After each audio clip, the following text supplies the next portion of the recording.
Hey, what is going on, YouTube? Aaron here. We are back, ladies and gentlemen. Hope you guys are having a fantastic Friday here, kind of shortly before the holidays. Happy holidays and Merry Christmas to all who celebrate. Make sure you guys catch us on tonight's live stream. We are doing more giveaways. If you were there on last night's live stream, I have a few crates, and I'm going to try and bargain with Wargaming to give me a few ships to give away for my 12,500 subscriber special. But anyway, here we have the D. Pozharsky here, the newest sort of one of the campaign or event prizes here at Tier 7, and honestly, probably the most economical choice that you could have for, I believe, about $10, which is one bundle of crates in combination with the event currency you get from the campaign and other things. This ship is probably your best choice. That being said, do not potato the opening moments such as I do here in this little sequence, and you are going to have an amazing time playing this ship. At least I did anyway. I do want to emphasize that I don't think this ship is necessarily the strongest Tier 7 premium. You're basically a Kutuzov without HE and shorter range torpedoes. Now you do get a little bit different smokescreen setup. They are kind of the shorter duration, and you do get 5 of them base, and we actually switched to fully packed a little bit later on, so you will end up getting 6 of them running fully packed. But in terms of being OP, I don't think this ship is necessarily towards the top. The Plymouth, the Mines, the Ochakov, the Wichita all still kind of hold those top spots for me in just terms of being, very effective with their radars and DPM output. You are missing a touch of DPM, but as we find out here, you can see my reaction in our very first game in this ship, and as the XP total kind of highlights at the end of this one, I just had a lot of fun playing this ship, and it felt new. It felt different. I got that feeling that, I hadn't gotten in 2 to 3 years of a ship that I just kind of went out and simply enjoyed playing. I mean, I'm not getting Citadels right now, but... We definitely need some more games in this ship, and we are going to try some unique kind of fun, crazy builds here, I think, to try and get this thing to full meme potential. But like I said, I just had a lot of fun playing this thing. So we're actually going to leave this game to the live comms here. And of course, we have the review with the commander and all that at the end. But a little side note here for the giveaway this evening. Make sure to comment something outrageous, obnoxious, or just a regular comment, as I will be choosing one crate winner giveaway from the comment section of this video. Make sure you are subscribed. A like always helps the video. Make sure you are in my Discord. In order to win, you will have to send me a message on Discord. I will try to link that in the description of this video, and also probably pin it tonight on the live stream so you guys can just easily click on that. But anyway, for that, we're gonna see you guys at the end of this video. Hope you guys enjoy this live comms here as Aaron kind of tears through the enemy with the AP-only Kutuzov, the Pozharsky here.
No, Alaska, this is just Lightful.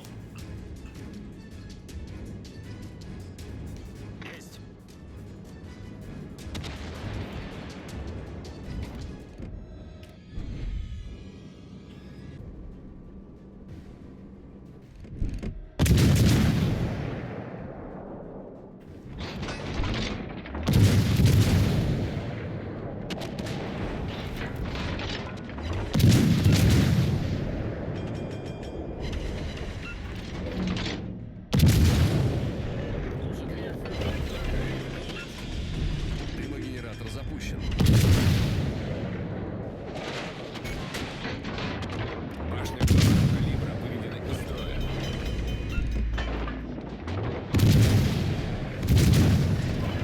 Неполадки устранены.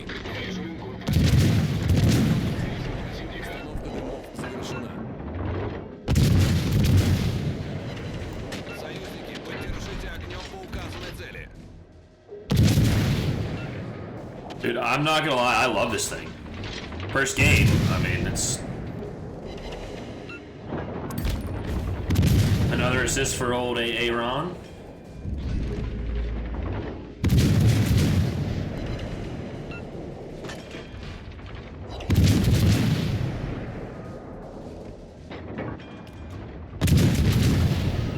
Just give me the assists here. I don't want the kills.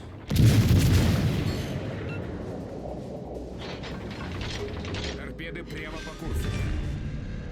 Вражеские эсминцы потоплены. Наша команда близка к победе.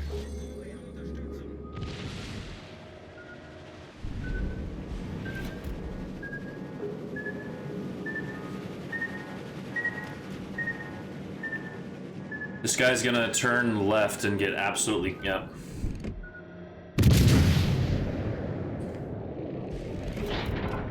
He's turning that way? He's turning broadside to the, oh my god. This game doesn't make any sense. Oh, dude, that's just silly. I'm sorry. You turn broadside to those two ships? What?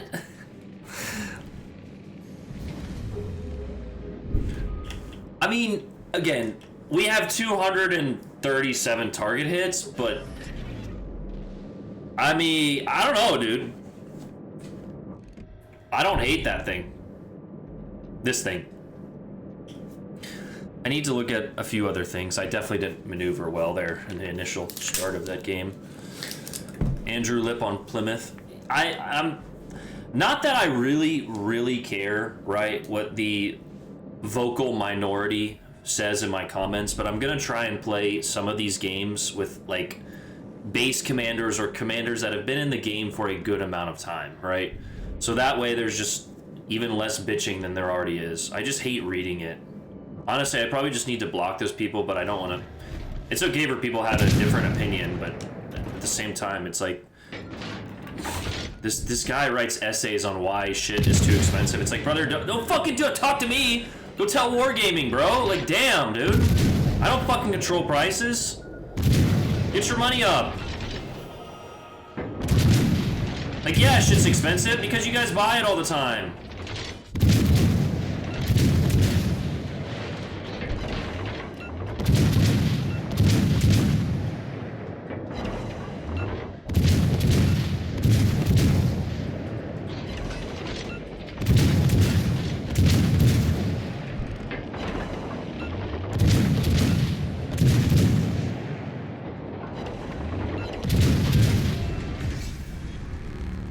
Fuck them kids.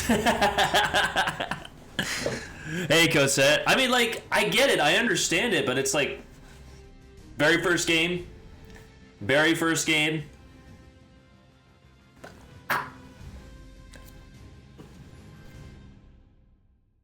I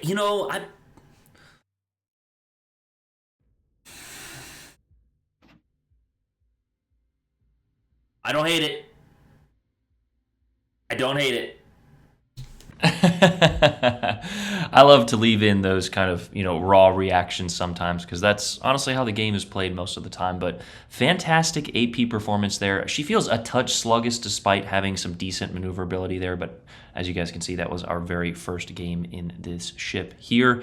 And without further ado, we're going to go ahead and switch on over to the review here, talking about the modification stats, commander guide, and all that fun stuff.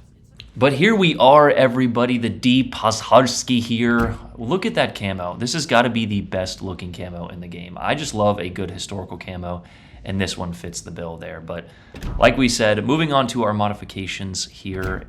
Slot 1, as always, aiming system mod 1. Propulsion in slot 2. I like to get in and out of situations rather quickly. Concealment in slot 3. Concealment is always your friend in most circumstances. And legendary reload mod there in slot 4. Moving on over to our consumables here, or the loadouts as it is called in Legends. AP only shells, and this combination was actually with fully packed. I didn't have it in that first game as you saw, but 3 sonars there with a 3.1 of torpedoes and a 4.4 of ships, a 100-second duration and 171 cooldown time there.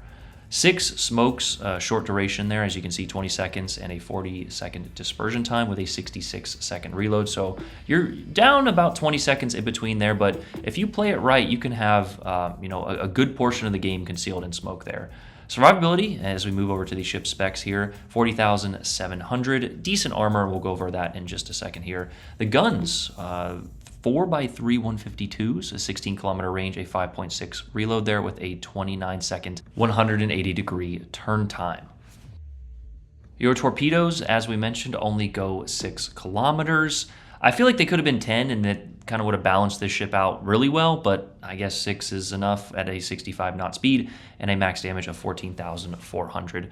The torpedoes on any cruiser like this are typically just battleship deterrent, prevent a battleship from pushing around the corner on you. But a 79 overall AA rating is kind of in the mid there for a few tier 7s. Maneuverability 33 knots, 760 turning circle there with a 6.5 rudder. It feels more sluggish than that for some reason. It could just be because I was a potato in that opening engagement there when we were dropped by a carrier, but an 11.3 concealment. These were the 3 games that we had in this ship, a 3,000 average XP, 100k average damage.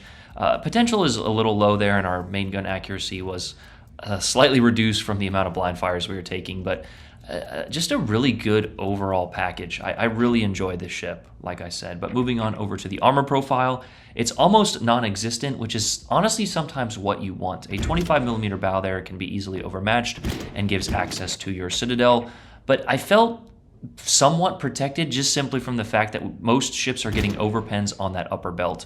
You do have a pretty exposed citadel that reaches just above the waterline there, but if you can either go full broadside or fully angled and just angle enough of that belt, you can bounce a good amount, if not all, battleships who are shooting at your main armor belt. You couple that with the smoke screens that you get and you are decently protected. I'm not going to say that you're not going to be dev struck if another cruiser decides to get your broadside or you position poorly, but the ship felt moderately not explodable, I guess, if that makes a little bit of sense. But there was the overview, and here is our commander, Mr. Ivan B. Delightful. Like I said, Andrew the Lip is definitely going to be your main commander, as I was running Burn It Down there in the first slot. Like an idiot because I wasn't paying attention. This is my other...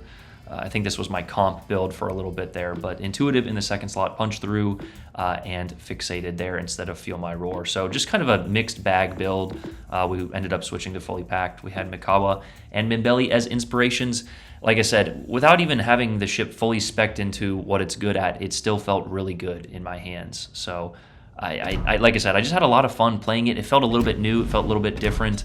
It just it broke the mold a little bit for me. So if you're into that sort of thing, make sure that, you pick up the ship. It is definitely going to be your best economical choice in the largely overpriced section of the store here, or the event. For this update in terms of the event currency. But this is, if you get this commander, this is definitely going to be the one you're going to want to run here. It's an AP focused commander for the Russians here, so almost tailor-made, like Wargaming knew what they were doing. But honestly, we're going to run a few games with Kuznetsov just to keep the haters quiet and mad. So I'm just kidding. But yeah, that's the video, kind of a first look there. We're going to have a bunch more games on this ship. Hope you guys enjoyed that one. Catch us tonight on stream. I love all you guys. Have a good holiday season. Merry Christmas, all that. Yeah, Merry Christmas, you filthy animals. I'm out. Peace.